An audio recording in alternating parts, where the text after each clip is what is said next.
So my pearl to you is allow yourself to listen, embrace, and lean into the silences.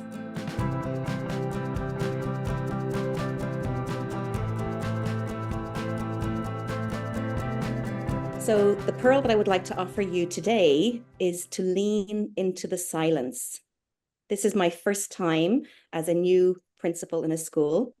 And when I joined, my head of school talked a lot about not hearing any problems, so everything must be just fine.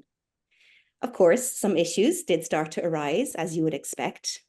And there was one particular issue that I really want to talk to you about today. It's about a student. For the purposes of the pearl, let's just call her Jenny. Jenny had a lot of needs when she came to the school. She had both personal needs, things that were going on at home with her, and also learning needs. We had several meetings inviting all the key stakeholders, her parents, her teachers, anybody who was involved in working with Jenny in any support way at all. But these meetings became really challenging, really difficult, at times very emotional, with different members of the team breaking down in tears, in fact. We just couldn't seem to come together and agree on the best next steps for her. And it wasn't for a want of trying. So I thought, in my role, I really need to take a step back here and think about what's going on.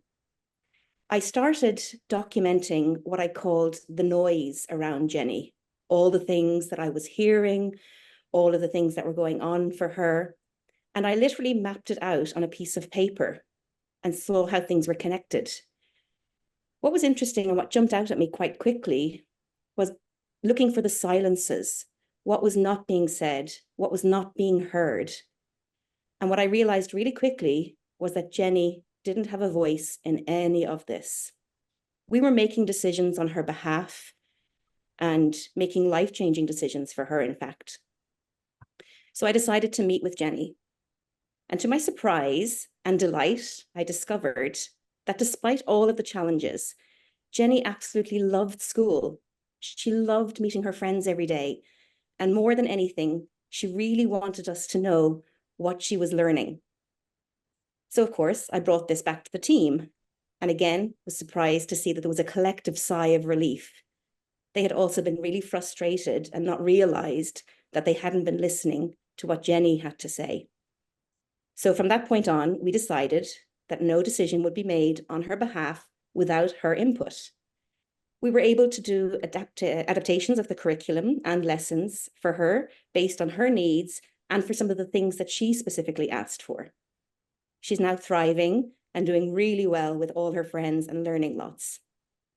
So listening for the silence is often where we find the solution.